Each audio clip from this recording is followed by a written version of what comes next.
Hello everyone, welcome back to our channel Foster Academy and I hope you are well and healthy. This is Shweta Panchal. स्वागत है आपका इस class में। जैसा कि आपको पता ही है, यहाँ पर टीजीटी सोशल साइंस के लिए सीरीज चल रही है और ये जो टॉपिक है आपका डेमोक्रेसी, ये आपके लिए हेल्पफुल रहेगा।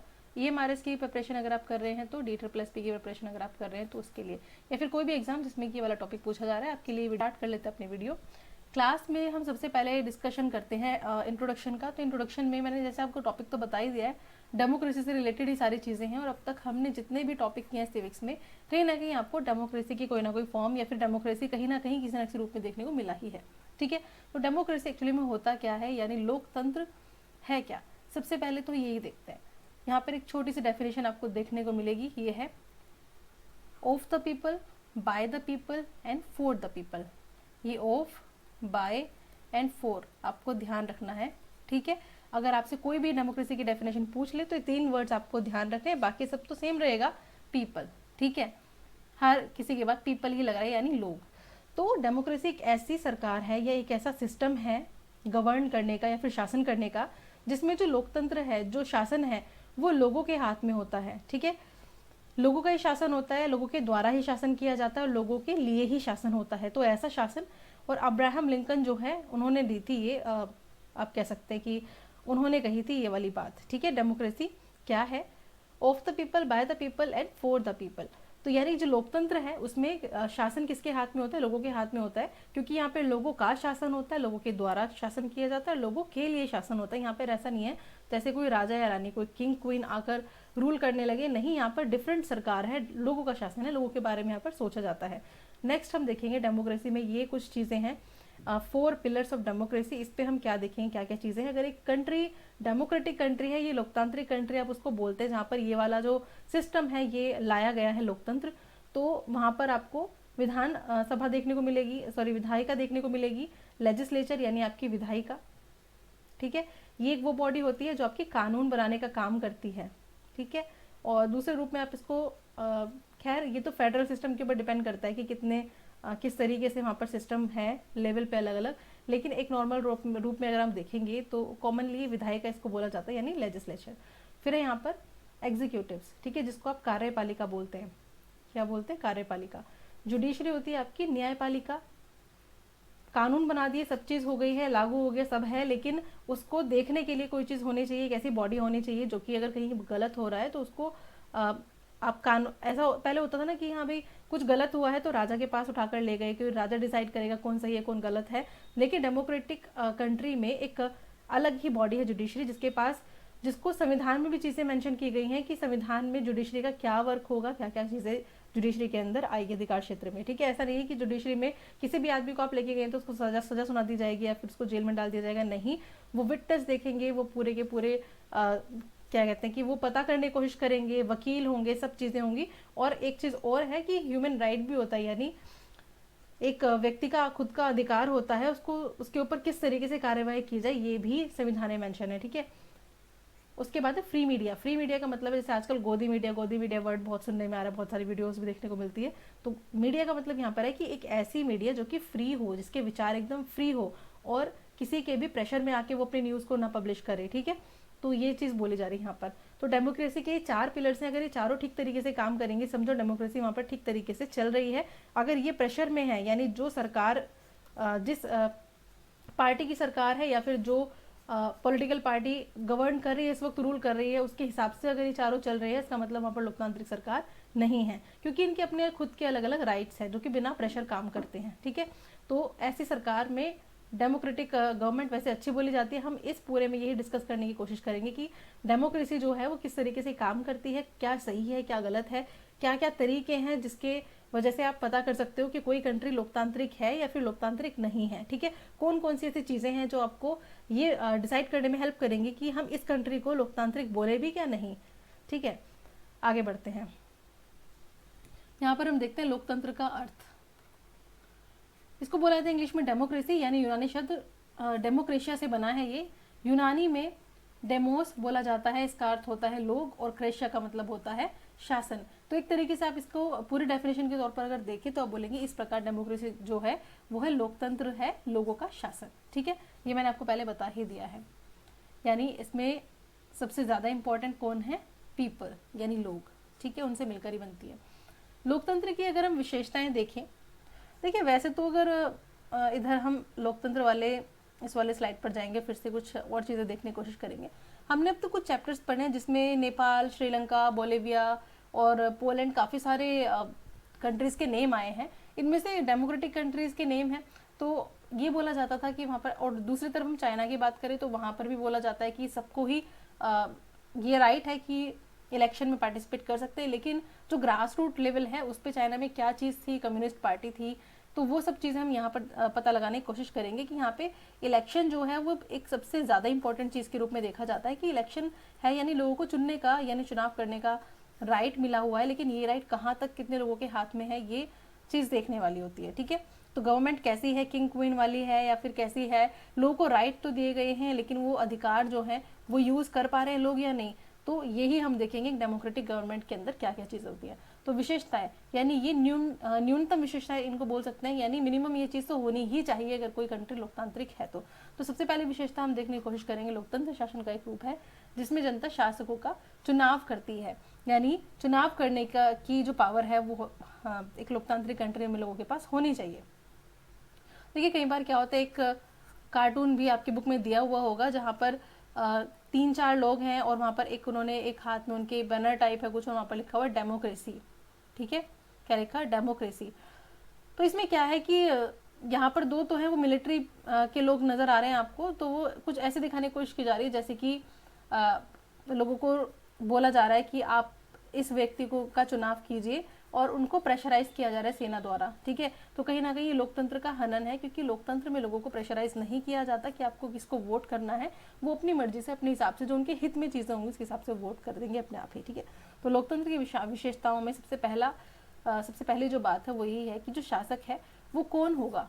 ठीक है भाई, जो कंट्री लोकतांत्रिक नहीं होगी वहाँ पे तो आपको पता है कोई ना कोई किंग ही होगा और उसको सेलेक्ट होने के लिए किसी की जरूरत है नहीं, लोगों के से पूछने की जरूरत नहीं कौन राजा बनेगा। अगर लोगों ने बोल भी दिया कि ये राजा बनेगा तो जरूरी नहीं कि वही राजा बने, क्योंकि फाइनली तो डिसीजन इनके ही हाथ में होगा, इनकी ही डायनेस्टी के लोगों के हाथ में होगा सारा डिसीजन। तो सबसे पहली बात ये होती है कि इस डेफिनेशन के हिसाब से शासकों का चुनाव लोकतंत्र में किया जाता है। तो शासक कौन होगा, ठीक है, और लोकतांत्रिक तरीके से कैसे वो आएगा।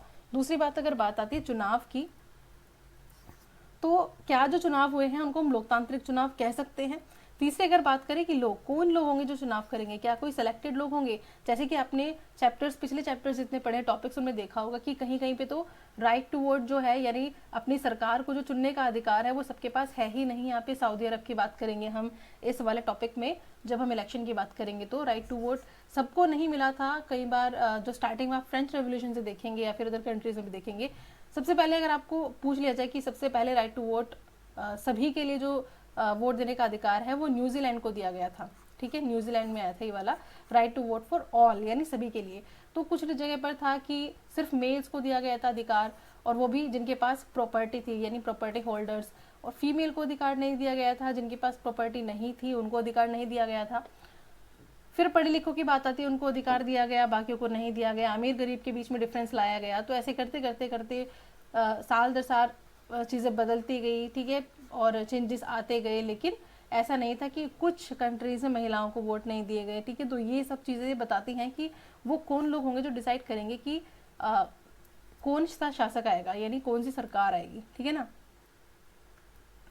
नेक्स्ट हम बात करें सरकार का जो रूप होगा यानी सरकार का जो स्वरूप होगा वो क्या होगा। लोगों को राइट तो दे दिया, क्या वो राइट ठीक से वो यूज कर पा रहे हैं। जैसे मैंने आपको कार्टून वाली बात बताई थी कि हाँ राइट टू वोट है मेरे पास, पर क्या मैं लोकतांत्रिक तरीके से वोट कर पा रहा हूँ, क्या मुझे कोई प्रेशर तो नहीं कर रहा, या फिर कोई और चीज़ें पॉलिसीज तो नहीं जो मेरे पर थोपी जा रही हो और मुझे पर्टिकुलर ग्रुप को ही वोट करना हो, या फिर मेंटालिटी में चेंज लाया जा रहा है अलग तरीके से। तो यही सारी चीज़ें हैं जो कि बताती हैं कि लोकतंत्र जो है उसके सफल होने में क्या क्या चीज़ें शामिल होती हैं। ठीक है, अब जो है लोकतांत्रिक सरकार का जो स्वरूप है वो कैसा होगा। नेक्स्ट देखते हैं हम, विशेषताएं ही चल रही हैं यहाँ पर। प्रमुख फैसले लेने की अगर विशेषता की बात करें, यहाँ पर हम बात करेंगे जो नेता होते हैं किसी भी कंट्री के, उनका क्या इंपॉर्टेंट रोल होता है किसी कंट्री के लिए। ठीक है, तो पाकिस्तान के बारे में बात करेंगे, एग्जांपल लेते हैं पाकिस्तान से। पाकिस्तान में क्या हुआ था 1999 में यानी 1999 में सैनिक तख्तापलट देखने को मिला था वहां पर, और जनरल परवेज मुशर्रफ जो थे वो पाकिस्तान के मुखिया उनको बना दिया गया। यानी इनको क्या एक तरीके से कह सकते हैं कि सारी की सारी जो पावर थी इनके पास ही आ गई थी। ठीक है, मुख्य कार्यकारी कह सकते हैं कि इन्होंने खुद को मुख्य कार्यकारी घोषित कर दिया। ठीक है, या फिर कह सकते हैं कि इन्होंने जो लोकतांत्रिक सरकार थी उसको लोकतांत्रिक तरीके से ही उखाड़ फेंका और अपने आप को ही क्या राष्ट्रपति घोषित कर दिया। और अगस्त 2002 में, ये डेट आपको याद रखनी है, अगस्त 2002 में एक जनमत संग्रह कराया गया, यानी लोगों की राय जानने के लिए, और उसमें अपने कार्यकाल को क्या करवा ली, 5 वर्ष के लिए इन्होंने बढ़वा लिया। अब ये कहा जाता है कि वहाँ की मीडिया या फिर जो मानवाधिकार संगठन है, ऑर्गेनाइजेशंस हैं, ह्यूमन राइट्स, वो ये बोलते हैं कि जनमत संग्रह तो मात्र एक दिखावा था कि हाँ भाई अपना कार्यकाल आगे बढ़ाने के लिए, लेकिन ऐसा कुछ भी नहीं था, कुछ भी वहाँ पर चीज़ें लोकतांत्रिक तरीके से नहीं हुई। ठीक है, खुद को राष्ट्रपति घोषित कर दिया, संविधान में महत्वपूर्ण बदलाव कर दिए और सारे के सारे जो राइट्स थे, सारे के सारे जो डिसीजन मेकिंग पावर थी, वो सारी अपने पास और एक ऐसी परिषद को सौंप दिया जिस पर सेना का प्रभुत्व था। ठीक है, एक ऐसे लोगों के ग्रुप को दे दिया सारा राइट जिसके पास मतलब एक तरीके से वो उसी के ही कंट्रोल में थे। तो चुने हुए प्रतिनिधियों को फैसले लेने का अब ज्यादा राइट नहीं था। इलेक्शन तो हुए, लेकिन इलेक्शन से फायदा क्या हुआ, जो लोग सेलेक्ट करके आए थे उनको कुछ करने ही नहीं दिया गया, उनके पास बहुत ही लिमिटेड राइट्स थे और ज़्यादा राइट्स उनके पास थे जो कि चुनकर नहीं आए थे। ठीक है ना, जो लोगों द्वारा सेलेक्ट होकर लोग आए थे, एक ग्रुप लोगों का, सरकार जिसको बोला गया, उनको कुछ काम करने नहीं दिया गया, लेकिन दूसरे तरीके से जो दूसरे लोग थे उनको वो ज़्यादा कह सकते हैं कि सत्ता में थे। तो जब ऐसा होगा कि जिनको चुनकर भेजा गया है उनके पास राइट नहीं है और दूसरे लोग जिनके पास सत्ता को हासिल करने तक की वो नहीं है, उनको पूरे के पूरे अधिकार दे दिए जाएं, तो वो लोकतांत्रिक व्यवस्था को गलत ठहरा देते हैं। ठीक है, तो ऐसी कंट्री को हम लोकतांत्रिक कंट्री नहीं कह सकते। और इससे मेनली जो थे वो सेना के लोग ही थे, तो सेना का प्रभुत्व था। तो ये सारी चीज़ें यहाँ पर देखने को मिली। नेक्स्ट हम बात करेंगे पोलैंड का एग्जाम्पल। अच्छा, अगर हम बोले कि क्या ये जो इलेक्शन था, यहाँ पर जो प्रतिनिधि आए थे चुनकर इलेक्शन होने के बाद, ये क्या एक लोकतांत्रिक तरीका था कि नहीं, ये बिल्कुल भी एक लोकतांत्रिक तरीका नहीं था। एक लोकतांत्रिक तरीके में लोगों को फोर्स नहीं किया जाता। ठीक है, और जिनको हमने चुनकर भेजा है, लोगों ने इलेक्शन में वोट दिया है जिन लोगों के लिए, वही सत्ता में आएंगे अगर, तो वहीं पर ही लोकतंत्र आपको देखने को मिलेगा। पोलैंड का उदाहरण, अब देखिए ना, यहाँ पर सेना का जो रूल है, सेना इंपॉर्टेंट होती है किसी भी कंट्री में, लेकिन अगर उसी के पास ही सारे डिसीजन मेकिंग के मतलब कि फैसले लेने के अधिकार उनको दे दिए जाएं, तो फिर वो कंट्री लोकतांत्रिक नहीं मानी जाएगी। पोलैंड का उदाहरण अगर देखें तो यहाँ पे क्या है, इसी प्रकार पोलैंड में भी कम्युनिस्ट शासन के दौरान देश में महत्वपूर्ण फैसले सोवियत रूस द्वारा लिए जाते थे, ना कि पोलैंड की चुनी हुई सरकार द्वारा। ठीक है, यानी सेम सिचुएशन यहाँ पोलैंड में देखने को मिली। पोलैंड में क्या था कि जो सरकार चुनकर आई थी, यानी जिसको वोट दिया था, उसके पास कुछ राइट ही नहीं था और सारे जो डिसीजन थे वो सोवियत रूस द्वारा लिए जाते थे, तो लोगों को कोई फायदा ही नहीं हुआ। तो हमने जो पहली बात की थी चुनाव वाली, तो चुनाव वाली बात रही कहाँ यहाँ पर। लोकतांत्रिक कंट्री की विशेषता यही होती है कि जो जिन लोगों को हमने चुना है वही रूल में आएंगे। ठीक है, वही सरकार बनाएंगे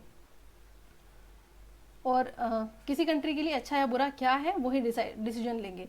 तो लोकतंत्र में तो पहली बात निकलकर विशेषता में ये आती है कि लोकतंत्र में प्रमुख फैसले लेने की शक्ति जो है वो लोगों द्वारा चुने गए प्रतिनिधियों के पास होनी चाहिए, ना कि उन लोगों के द्वारा जो कि हमने चुनकर नहीं भेजे हैं। क्लियर है, तो ये वाला हुआ आपका विशेषता नंबर 1। नेक्स्ट चलते हैं। अब नेक्स्ट हम देखेंगे पॉइंट नंबर 2, जो कि आपका स्वतंत्र और निष्पक्ष चुनावी मुकाबला। यानी अगर एक लोकतांत्रिक कंट्री है तो उसमें जो चुनाव होगा बिल्कुल निष्पक्ष तरीके से होगा। एग्जाम्पल देखते हैं, चीन का उदाहरण देखते हैं। यहाँ पर चीन, जिसकी संसद को क्या कहा जाता है, क्वांगो रेमिन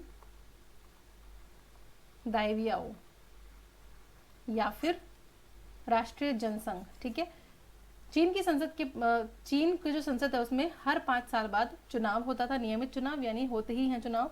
चुनाव लड़ने से पहले सभी जो उम्मीदवार हैं उनको चीनी कम्युनिस्ट पार्टी से मंजूरी लेनी होती थी और सरकार हमेशा कम्युनिस्ट पार्टी की ही बनती है। मतलब एक तरीके से कहा ही गया है कि कितने भी ग्रुप पार्टिसिपेट कर सकते हैं, लोग अच्छे से पार्टिसिपेट कर सकते हैं, लेकिन जब फाइनली बात आती है, क्योंकि इसमें ये जो संसद थी इसका क्या काम था, संसद जो थी देश की, वो देश का राष्ट्रपति नियुक्त करने का उसके पास राइट था। ठीक है, किसके पास, संसद के पास राइट था क्या, राष्ट्रपति की नियुक्ति का।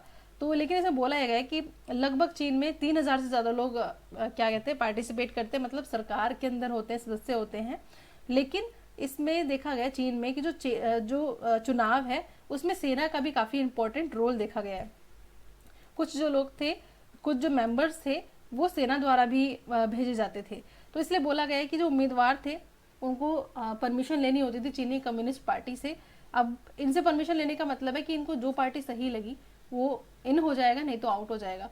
तो कहीं ना कहीं जो लोकतंत्र का इस भावना का हनन यहाँ पर देखने को मिला कि निष्पक्ष तरीके से चुनाव होना है, तो ये निष्पक्षता वाला भाव जो है वो खत्म देखने को मिला यहाँ पर।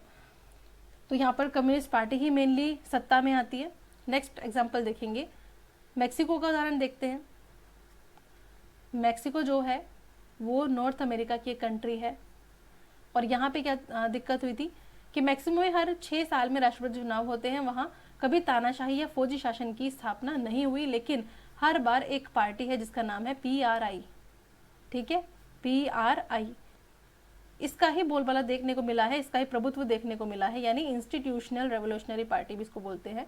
ये राजनीतिक संगठन ही चुनाव जीतता था, और वहाँ विपक्षी दल थे, परंतु चुनाव पूर्ण रूप से इस पार्टी के नियंत्रण में होता था, यानी विपक्ष का ज्यादा इंपॉर्टेंट रोल यहाँ पर नहीं था। यहाँ तक कि विद्यार्थियों को कहा जाता था कि वो अपने पेरेंट्स को भी कहे कि यहाँ पर ही PRI को आकर वोट दे। इसके अलावा जो गवर्नमेंट एम्प्लॉयज थे उनको भी बोला जाता था कि इसी पार्टी को वोट दिया जाए। कौन सी पार्टी को? PRI को वोट दिया जाए, इसी को ही वोट करे। तो मीडिया, सरकारी मशीनरी, सरकारी कर्मचारी और सभी लोगों को PRI को वोट करने के लिए कहा जाता था। तो या फिर हम कह सकते हैं कि ये जो है वो पार्टी जो है ये किसी भी तरीके से अपनी सरकार बनाने के लिए कोई भी हथकंडा अपनाने को तैयार थी, लेकिन सिर्फ इसको इलेक्शन जीतने से मतलब था। तो ये जो है स्वतंत्र और निष्पक्ष चुनाव जो है मुकाबला, ये तो चीज खत्म ही हो गई यहाँ पर। तो विशेषता क्या कहती है कि जो चुनाव होगा एक लोकतांत्रिक कंट्री, अगर आप कोई देश अपने आप को लोकतांत्रिक देश बता रहा है तो वो स्वतंत्र और निष्पक्ष चुनाव कराएगा, किसी भी तरीके से फोर्स नहीं करेगा किसी भी पार्टी को, किसी भी इंसान को कि वो उसकी पार्टी को वोट करे। हाँ, उसका क्या राइट है? उसका ये राइट है कि अपने घोषणा पत्र में, यानी जो वो लोगों से बता रहा है अपने कैंपेनिंग के टाइम पे कि भाई हम ये पॉलिसी लाएंगे, हम ये चेंजेस करेंगे, अच्छे चेंजेस करेंगे, और लोगों को उनकी बातें सही लग रही है तो वो अग्री करके और फिर उनको वोट दे देंगे। लेकिन गलत तरीके से वोट हम लोगों से नहीं ले सकते यहाँ पर एक लोकतांत्रिक कंट्री में। इसलिए केवल चुनाव करा देना ही काफी नहीं है, चुनाव स्वतंत्र और निष्पक्ष भी होना चाहिए। नेक्स्ट हम बात करेंगे एक व्यक्ति एक वोट एक मोल।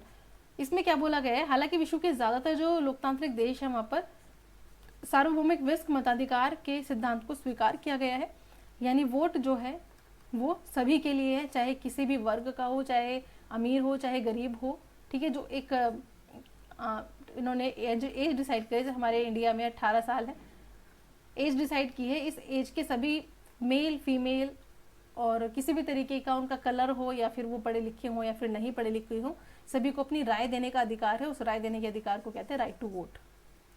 परंतु आज भी विश्व के बहुत सारे ऐसे देश हैं जहाँ पे लोगों को समान मतदान नहीं है, और इसमें सबसे आगे जो आता है वो आता है फीमेल को राइट ना देना। टाइम टू टाइम लड़ाइयाँ चली हैं फीमेल से रिलेटेड भी कि हाँ भी इनको भी राइट टू वोट मिलना चाहिए।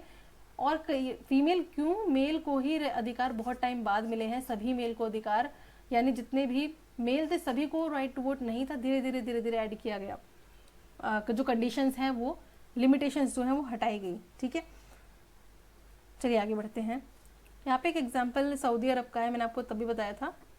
सऊदी अरब में महिलाओं को वोट देने का अधिकार नहीं था। एस्टोनिया में रूसी लोगों को मतदान का अधिकार नहीं था क्योंकि उनको उस लायक नहीं माना जाता था कि वो राइट टू वोट का यूज कर सकें। अधिकार हासिल करने में मुश्किल होती है। फिजी में वहाँ के मूल निवासी और भारतीय लोगों के वोटों के मूल्य में अंतर इस बात को इंगित करता है कि कई लोकतांत्रिक देशों में भी नागरिकों को समान अधिकार प्राप्त नहीं है, यानी राइट टू वोट तो है लेकिन सभी को नहीं है।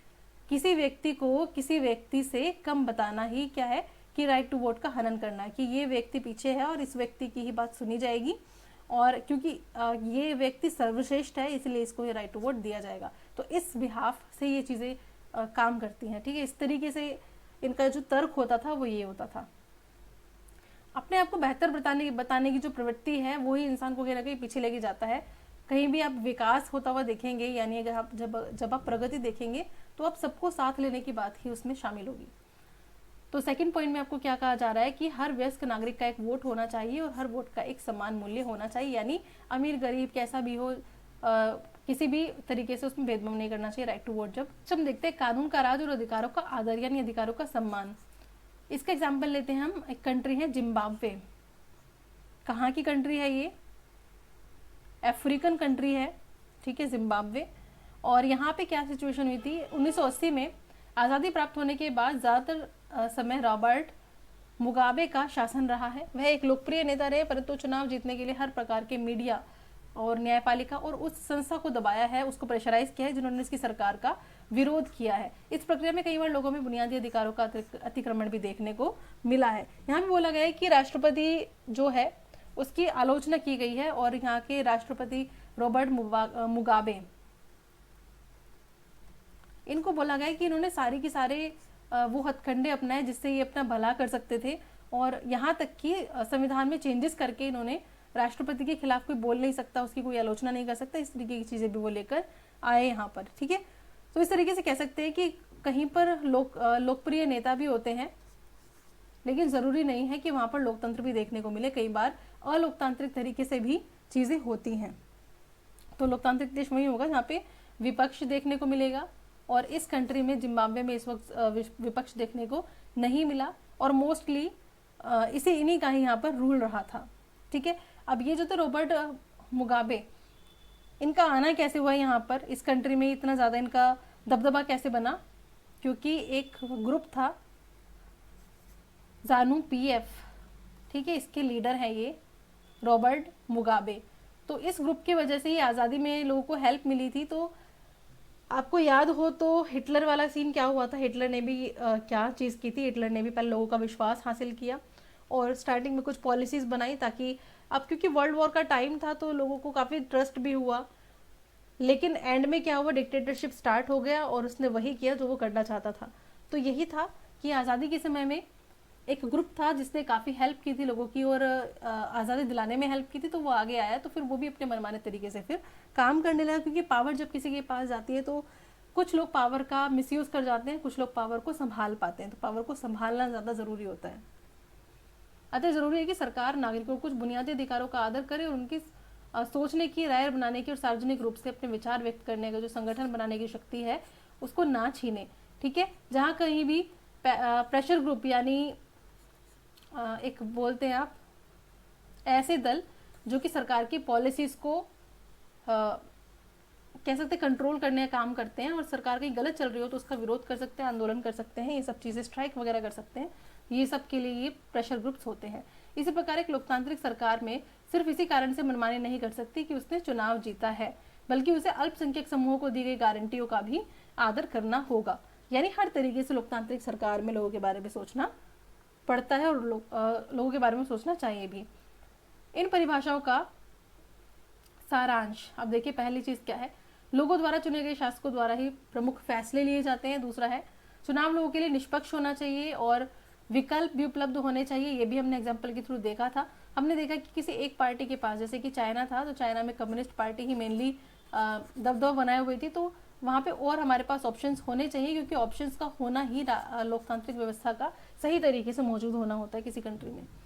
चाहे मौजूदा शासकों को बदल सकते हो, अगर कोई हमारे तरीके से काम नहीं कर रहा है, हमारी बातें नहीं सुन रहा है, तो हम अगली बार उसको वोट नहीं देंगे, दूसरी जो पार्टी है उसको वोट कर सकते हैं, ताकि पहले जो पार्टी है उसको अपनी कमी समझ में आए, है ना, और वो उससे अच्छा परफॉर्म करे और फिर नेक्स्ट टाइम वो भी सत्ता में आए। तो प्रतिद्वंदिता एक तरीके से इस तरीके से भी काम करती है।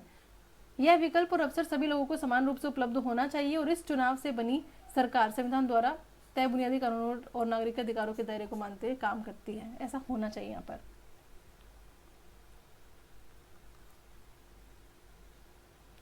नेक्स्ट हमारे पास नागरिकों को भाषण देने और विचार व्यक्त करने की पूरी स्वतंत्रता होनी चाहिए। निष्पक्ष चुनाव होना अनिवार्य है। इसके अलावा विशेषताओं में हमने देखा कि व्यापारी जो है उनको और व्यापारिक संघ जो है उनको स्थापित करने की पूरी स्वतंत्रता होनी चाहिए। ऐसा नहीं है कि सरकार ने कोई एक बहुत ही ज़्यादा स्ट्रिक्ट पॉलिसी बना दी है तो उस स्ट्रिक्ट पॉलिसी में रहकर भी लोग काम नहीं कर सकते। एक लोकतांत्रिक सरकार में सभी को इक्वल राइट्स दिए गए होते हैं।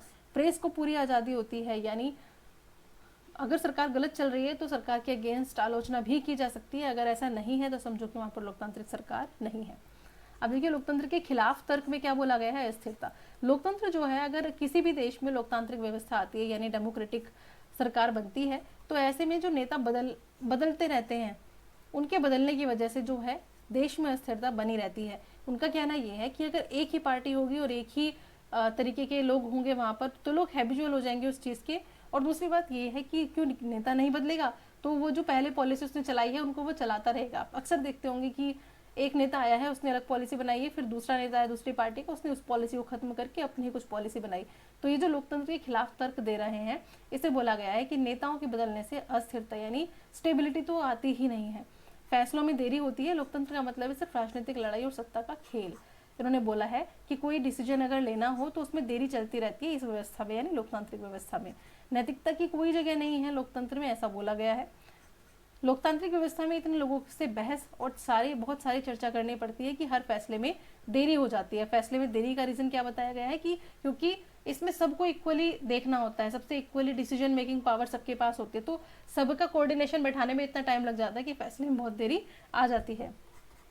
चुने हुए नेताओं को लोगों के हितों का पता ही नहीं होता, इसके चलते खराब फैसले हो जाते हैं। अब ये बोल रहे हैं कि जो नेता है, जो चुनकर आए हैं, उनको लोगों के बारे में इतना ज्यादा पता ही नहीं होता, उनके हितों का पता ही नहीं होता। ठीक है, ये तो बोला गया खिलाफ, यानी लोकतांत्रिक व्यवस्था एक अच्छी व्यवस्था नहीं है, इसके लिए क्या बोला गया है। ठीक है, अब आगे देखते हैं कि और क्या चीज है।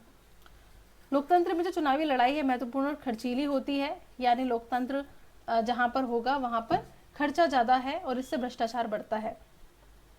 चुनावी प्रक्रिया महंगी है, चुनाव होता है जिस तरीके से उसमें काफी ज्यादा खर्चा हो जाता है। ये बोला जाता है कि जो लोग बोल रहे हैं कि लोकतंत्र सही व्यवस्था नहीं है, ये सारे उनके विचार हैं।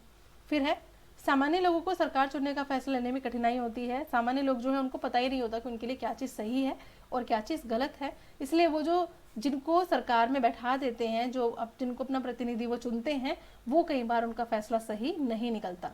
अब लोकतंत्र जो है डेमोक्रेसी के पक्ष में अगर हम देखें तो ये है शासन का अधिक जवाबदेही वाला रूप, यानी हमारा जो शासन होता है, डेमोक्रेटिक गवर्नमेंट होती है, वो ज्यादा रिस्पॉन्सिबल होती है। हालांकि ऐसा देखा गया है कि कई बार जो अलग अलग तरीके से, जैसे डिक्टेटरशिप है, वहां पर जवाबदेही देने वाले की कोई सिचुएशन ही नहीं है, कोई कंडीशन ही नहीं है, क्योंकि जो राजा ने बोल दिया, जो सरकार ने बोल दिया वही सही है, कोई इसके अगेंस्ट बोलेगा तो हट जाओ रास्ते से, है ना। लेकिन लोकतांत्रिक शासन में लोगों से डिसीजन मेकिंग कराई जाती है, जनमत संग्रह कराया जाता है, उनसे जुड़ा जाता है, उनकी बात समझी जाती है। प्रेशर ग्रुप्स भी आपको प्रेशराइज करते हैं, स्ट्राइक्स होती हैं, आंदोलन होते हैं। तो ये तर्क कहता है कि अर्थशास्त्री और राजनीतिज्ञ इसका प्रमुख कारण मानते हैं। दोनों शासन व्यवस्थाओं में अंतर ये है कि भारत में बहुदलीय शासन व्यवस्था है, क्योंकि यहाँ पे हमारे पास ऑप्शंस उपलब्ध हैं, यहाँ पे हमारे पास बहुत सारी पॉलिटिकल पार्टीज होती हैं, तो हम डिसाइड कर सकते हैं कि कौन सी बेटर है। हमारे पास ऑप्शंस हैं। जहाँ विपक्ष था और सरकार की आलोचना करने वाले स्वतंत्र मीडिया, जिसके कारण सरकार ने आगे बढ़कर जनता को सहायता करने वाली कार्यवाही की है। ठीक है, बहुत सारे ऐसी जगह भी आई हैं जब मीडिया ने क्या किया है, बुराई करी है गवर्नमेंट की, किसी पॉलिसी की आलोचना करी और सरकार ने उस पॉलिसी को चेंज कर दिया है। ठीक है, तो ऐसा करने का अधिकार लोकतांत्रिक व्यवस्था में हो सकता है ना, किसी ऐसी व्यवस्था में नहीं हो सकता जहां पर लोगों को बोलने का अधिकार ना हो। तो मीडिया का जो काम है वो इसी तरीके से है कि जो सही हो रहा है उसको सही बताए और जो गलत हो रहा है उसको उसकी आलोचना करे। तो चीन की सरकार ने इस प्रकार की कोई भी चीजें नहीं की थी। अब यहाँ पर एक चीज बोली जा रही है कि इसको एक एग्जाम्पल के तौर पे देखा जा रहा है कि एक बार क्या हुआ था, एक बार जो है अकाल वगैरह आ गया था, तो सेम टाइम था चीन में भी और भारत में भी। तो भारत ने इस सिचुएशन को बहुत अच्छे से हैंडल किया, क्योंकि यहाँ पर विपक्ष भी था, तो उन्होंने पॉलिसीज को काफी कंसिडर भी किया और यहाँ पर चीजें सिस्टमेटिक तरीके से चल रही थी। लेकिन दूसरी तरफ जो चीन की गवर्नमेंट थी उसने उस तरीके से फैसले नहीं लिए, डिसीजन नहीं लिए जैसे एक लोकतांत्रिक व्यवस्था में लिए जाते हैं, तो उसको काफी दिक्कत हुई थी सरकार अपने कंट्री में चीजों को मैनेज करने में, जबकि भारत को इस तरह की कोई भी ज्यादा दिक्कत देखने को नहीं मिली। ठीक है, देखिए इसीलिए लोकतांत्रिक शासन पद्धति दूसरों से बेहतर है, क्योंकि यह शासन का अधिक जवाबदेही वाला स्वरूप है। दूसरा, लोकतंत्र बेहतर निर्णय लेने की संभावना बढ़ाता है। लोकतंत्र मतभेदों और टकरावों को संभालने का सही तरीका बताता है। फिर हम बात करेंगे गैर लोकतांत्रिक सरकार के कुछ लक्षण, यानी एक ऐसी कंट्री जहां पर डेमोक्रेसी नहीं है, वो इस तरह की कंट्री के क्या लक्षण होते हैं, क्या क्या चीज आपको वहां देखने को मिलेगी। पहली बात है, लोग सरकार और उसकी नीतियों की आलोचना नहीं करते, जो राजा ने कह दिया वही सही है, अगर बोले तो उनको रास्ते से हटा दिया जाएगा, तो वहां लोकतंत्र कहाँ रहा। दूसरा है, शासनकर्ता सर्वे सर्वा है, यानी जो किंग है वो ही सब कुछ है, मैं ही शासन हूँ, मेरी ही बातें क्या है, यहाँ का संविधान है एक तरीके से, है ना। विपक्षी दलों का कोई स्थान नहीं है, विपक्ष कोई है ही नहीं, अगेंस्ट बोलने वाला कोई है ही नहीं। मजदूरों को व्यापारिक संघ बनाने की अनुमति ही नहीं है, यानी प्रेशर ग्रुप्स वगैरह बनाने ही नहीं है। अब जब लोग बोल ही नहीं सकते तो ग्रुप कहाँ से बनाएंगे।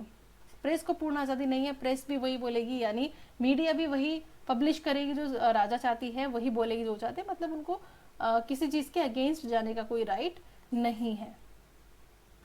नेक्स्ट, बेहतर निर्णय लेने की संभावना। लोकतांत्रिक व्यवस्था में प्रमुख फैसले जो है वो व्यापक चर्चा और बहसों के बाद ही लिए जाते हैं, क्योंकि कोई एक व्यक्ति डिसीजन नहीं लेता, तो डिसीजन लेने में लोगों से बात करनी पड़ती है, ज़्यादा से ज़्यादा रूल्स पास करने पड़ते हैं, ठीक है। तो क्या होता है, उसकी वजह से थोड़ा सा टाइम लग जाता है, जिससे गलती गुंजाइश थोड़ी सी कम होती है। कोई फैसला जब आप जल्दबाजी में लेते पहली बारी में तो हो सकता है वो गलत हो, लेकिन आप किसी डिसीजन के बारे में कई बार सोचते हैं। आप कोई डिसीजन लेना और आपने एक बार सोचा, फिर ये सोचा सही है या गलत है, कई बार लोगों से पता करते हो कि मैं सही सोच रहा हूँ कि नहीं, मैं डिसीजन लूँ कि नहीं, उसके बाद आप फिर से कंसिडर करते हो उससे अपने डिसीजन को, कई बार आप उसके बारे में सोचते हो, तो फाइनली आपको समझ में आता है कि हाँ मैं यहाँ गलत था, ये डिसीजन मेरे लिए सही है या नहीं है। बेहतर निर्णय लेने की संभावनाओं को बढ़ाया जाता है किसमें? लोकतांत्रिक व्यवस्था में। नागरिकों का सम्मान होता है लोकतांत्रिक व्यवस्था में, क्योंकि लोगों का शासन है तो ऑब्वियसली बात है उनकी तो बात सुनी जाएगी, पावर जो है लोगों के पास है, उन्हीं के पास है, ठीक है। हैसियत नागरिकों की लोकतांत्रिक व्यवस्था में वो किसी और व्यवस्था में नहीं है।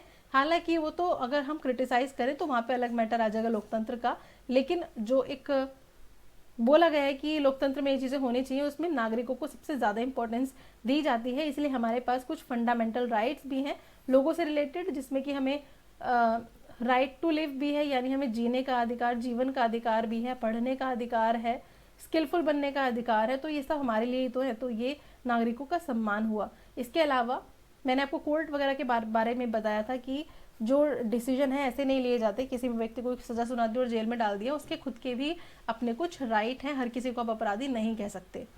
फिर है, ये हम आगे चैप्टर में देखेंगे, गलतियों के सुधार के अवसर। देखिए, अगर कहीं कोई डिसीजन लिया गया है तो फिर उसको दोबारा से कंसीडर भी किया जा सकता है। सबसे महत्वपूर्ण विशेषता यह है कि हमें अपनी गलती ठीक करने का मौका मिलता है। अगर हमने एक ऐसी सरकार को वोट दे दिया जो काम नहीं कर रही है, तो अगली बार उसको चेंज करके हम दूसरी सरकार भी लेके आ सकते हैं। लोकतंत्र का बृहत्तर अर्थ अगर हम समझे तो ये है, लोकतंत्र का बड़े अर्थ में अगर बात करें तो ऐसी शासन प्रणाली से है जिसमें सभी नागरिकों को, चाहे वह शक्तिशाली हो या फिर कमजोर, सभी को समान महत्व दिया जाता है। इसके अलावा बुनियादी सुविधाएं भी प्रदान करना इसकी विशेषता है। लोकतंत्र के लाभों का वितरण समान रूप से होता है, ऐसा नहीं है कि किसी एक ग्रुप को ही पूरा फायदा मिल रहा है, दूसरे ग्रुप को नहीं मिल रहा है। फिर है सामाजिक, आर्थिक और राजनीतिक क्षेत्र में समानता की स्थापना देखने को मिलती है। इसलिए जैसे कि मैंने अभी फंडामेंटल राइट्स बताया है, इसमें आपका इक्वालिटी के राइट्स अलग हैं, फ्रीडम के राइट्स अलग हैं, है ना। तो हर तरीके से इंसान को, हमें मतलब हमारा जो भारत के जो नागरिक हैं उनको राइट्स दिए गए हैं। गरीबी या शिक्षा, भुखमरी जैसी कमजोरियों को ज़्यादा से ज़्यादा सरकारी प्रयास द्वारा समाप्त कर दिया गया हो, ठीक है। आपको पता है जैसे भी कोविड आया था तो उसके केस में भी कितना ज़्यादा वैक्सीनेशन आपको देखने को मिला था, ठीक है। और पैसे लेकर भी वैक्सीन लग रही है और बिना उसके भी लग रही है, गवर्नमेंट प्रोवाइड करा रही है, आपको सिर्फ जाना है और वैक्सीन लगवानी है। अगर इसमें भी लोग ये चीज़ नहीं कर पाए तो फिर सरकार को दोष देने से कोई फ़ायदा नहीं। तो सरकार ऐसा नहीं है कि कोई पॉलिसी नहीं बनाती, सरकार काफ़ी पॉलिसीज़ बनाती हैं, लेकिन कुछ इम्प्लीमेंट ठीक तरीके से हो जाती है, कुछ नहीं हो पाती है। कई बार जो लोग हैं वो ही उसको ठीक तरीके से समझ नहीं पाते हैं, ठीक है। तो ये हो गया हमारा ये वाला